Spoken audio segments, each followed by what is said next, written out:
Still construction on buildings started to come in and say the federal government was never supposed to award you a swamp, and so it belongs to us. Gosh, This is man. corruption. Yeah. And and so they essentially took it from him. And my dad went to court to fight them again because he had leveraged all, not just his money. I mean, he put up like his art, everything. So much so that my mom would tell my dad all the time. They didn't argue much, but the only time that they did, or when they did argue, the argument was always about you need to put money in the U.S. Because I don't trust the system. Is what my mom was saying. And if the Nigerian government comes in and does what they did to you last time, we're going to be penniless. And my dad would just say, that's not going to happen. Don't worry. My priority is my people, my country. Once I get this island developed and start renting out spaces and get the Twin Towers built and all of this, we will put all the millions of dollars you want to put in the U.S., but not until everything is done. Because he was loyal to his people, which a lot of Nigerians with that type of power and prestige are not. Right? It's all about self. And so yeah, man, he they took it from him. He went to court to fight him, and he mysteriously died 3 weeks later. Jeez. And when that happened, we went from rich to poor. Wow. And we lost everything. Yeah. And my mom, being an American, was just like, there's no way I'm raising my kids here in Nigeria. Yeah.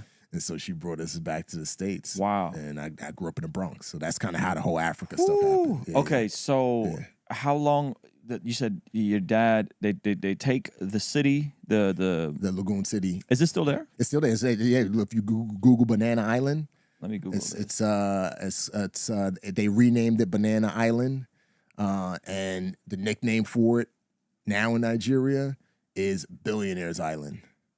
So essentially, that's it. So they turned it into a residential island. So some of the richest, that's the island my dad made. So some of the richest Africans. What a trip, man. The richest Africans in the world have compounds in the States on Banana Island. Initially, it was a commercial sector, though, right? It was supposed to be it's supposed to be like his designs. Which if there's an article up there or a link up there somewhere, I think it might be on the Wikipedia or something like that. If you type all, it show up. But his designs were the blueprint for it, and it was supposed to be not a residential area, but Mixed use, maybe. maybe that one's it. It was supposed to be like a commercial sector. Got you. So, Wow, yeah, man. Yeah, but that's what they turned it into. Yeah. So he loses. Yep. He loses that, and then he tries to fight him again. And tries to fight him again, And that's when he dies 3 weeks later. in the middle of the court case. Yep, in the middle of battling with them, and the autopsy was there's a lot more to the story, but he ended up getting bit by a dog. Hey, so look, For a wall. okay. Neighbor's dog bit him. Da da da da da da da da da da da da da da da da. This is what I'm gonna say. Da da da da da. Not to what he's saying. Matter of fact, let me pause this so this don't get confused Germany for some business at all, because we on the internet. But hold on, let me do what I'm trying to do. Pause this so this don't get confused Germany for some business at all, because we on the internet. But hold on. Okay, basically what I'm trying to say is this man is telling a real powerful story, and I'm over here troubleshooting, but at the same time, as I'm doing it, I am trying to entertain myself as well. But being that I am live, I gotta be held accountable for what I'm putting on the internet. So that's why I want to go ahead and address these things up front, forward. All right, yeah. All right, let's go. Flew to New York for some business, came back to Nigeria, and that's when he took the medication, and that's what killed him. Wow. And they found an autopsy was like it was bad medication, but essentially it was poison. And the Nigerian government, they knew my dad was a very powerful man because he had a lot of relationships. He was connected to the Aluwalu. I know I'm pronouncing it wrong, but the Oluwalu is considered like the king of the Yorubas. Okay. So he had a relationship with him. He was connected to top generals in the government, politicians, everybody, and they all knew that this man will fight to the death. He's a very vociferous, very smart man, and honestly, a lot of the people in his inner circles, the one that did him dirty. As a matter of fact, our family security guard, which was my dad's personal security guard, to this day is the manager of Banana Island. No. Yeah, yeah. Wow. And there's a general, I won't mention his name, who has a property on the island, and he was supposed to be my dad's best friend. So there were a lot of things that were corrupt about the whole situation. Sheesh. Yeah, man. Do you think your dad would have won that lawsuit? If 100%. Yeah. 100%. I mean, because he was not only was he a visionary, but he was a very driven man. And I think that, like, I know for a fact that that's why I am the way I am now, and that's why I've been able to accomplish the things that I've accomplished, is because I had that same. Hi, my name is Alina, and I would like to give you a few reasons why you should consider dating a young Slavic lady. You can choose a potential spouse from Ukraine, Russian, Belarus.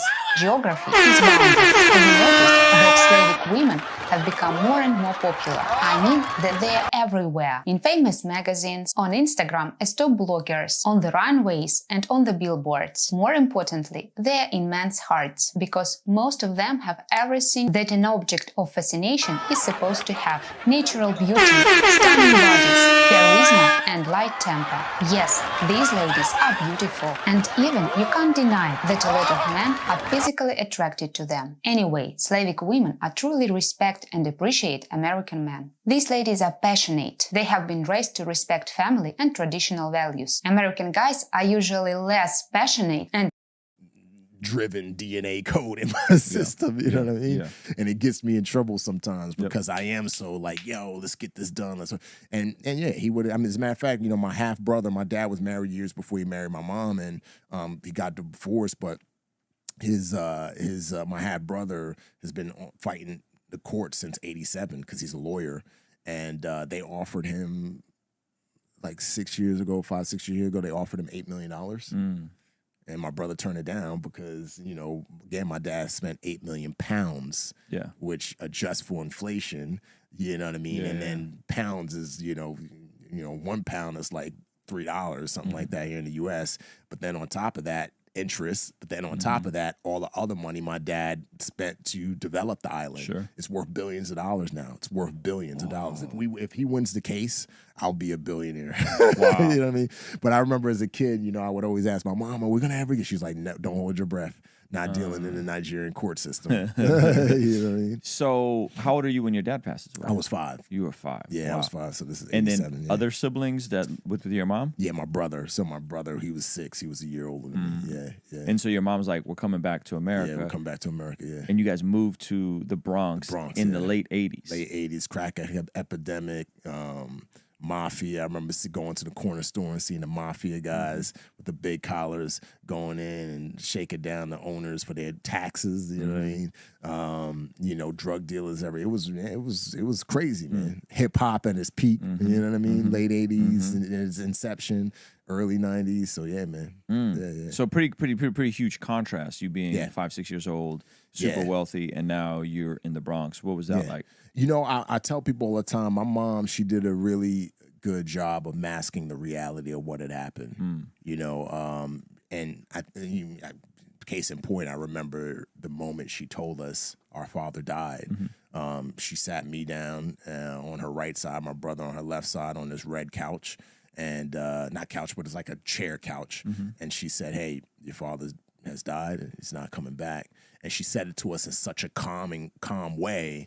My brother and I just looked at each other because my dad traveled a lot anyway. And we was just like, okay. And plus we didn't know what death meant. And we just went back to playing. And so, talking to my mom about that years later, she told me I had to keep it together because I knew that if I didn't keep it together and, put on this, positive front, then you would fall apart. And your brother would fall apart, and I would fall apart, and it would just create this never-ending cycle. And so my mom did a good job of really masking the reality of what had happened. Even in our little apartment, she kept it, well-tailored.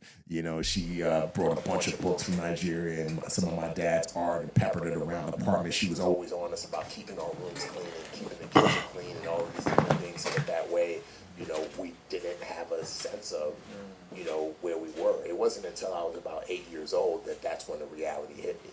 I remember a couple of things happened, but the one big thing that happened, I went to the basketball court. My mom allowed me he started allowing me to venture off by myself, and I started to see things, like I began to see that, oh, that person that's strung out is not a person that's just sick, as my mom would say. That person's a crackhead, or that person giving that crackhead, the bag of drugs is not giving him medicine, is giving him, crack cocaine. You know what I mean? People getting shot. I began to realize this as I began to venture off on my own. And then I remember going to the basketball court one day, and long story short, I ended up getting beat to a pulp by a guy who just got out of prison. He was like 35, and a 19-year-old, and this kid who was my age. And that's when everything kind of set in. How old were you when you? I was 8. You were 8. I was 8 You years know old. They just beat you up. Yeah, so I was playing basketball with this kid who was my age. He might have been 7 or 8 years old, but he was definitely around my age. And we talk and joke, just as a kid does. You know what I mean? Sure.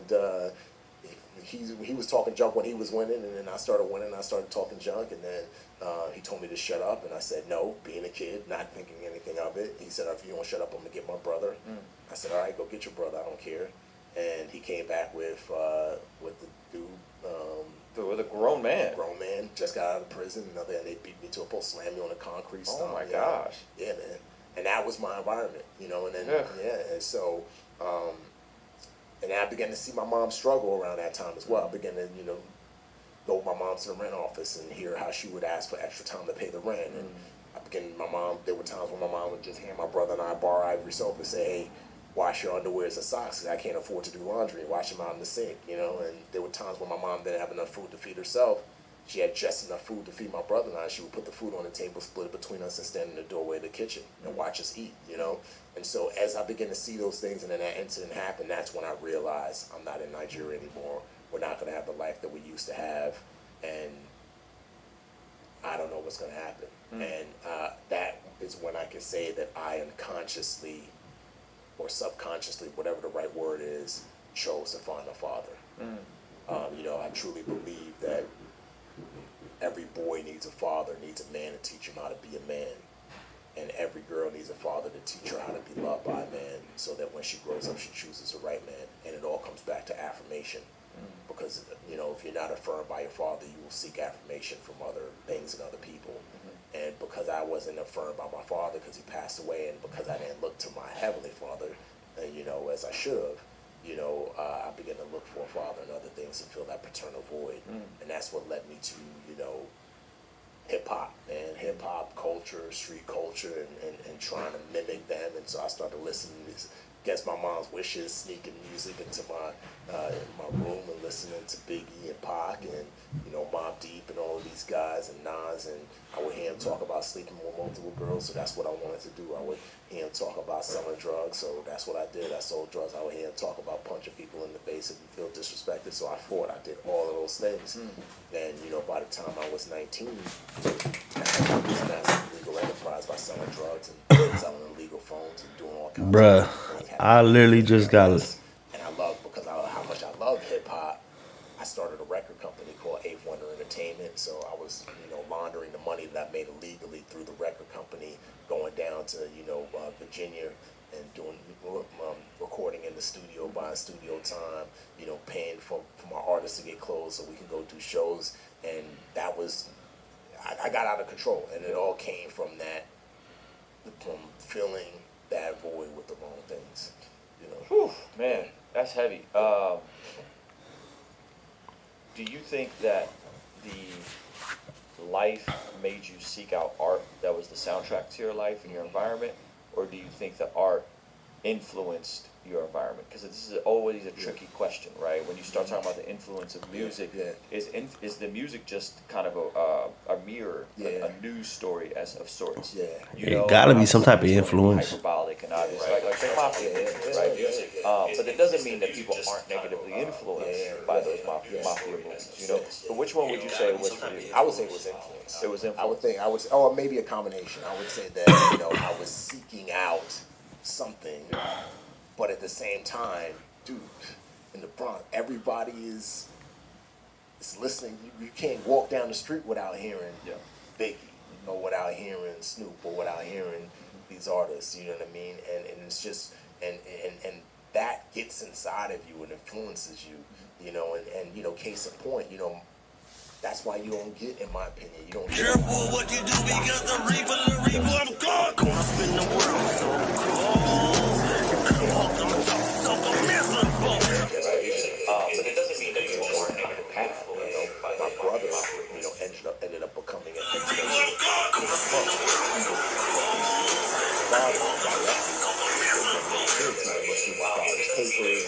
and blueprints and all of these things, and he was like, "Oh, this is cool. I don't want to." Best way to really influence. So when I was out running the streets, do this is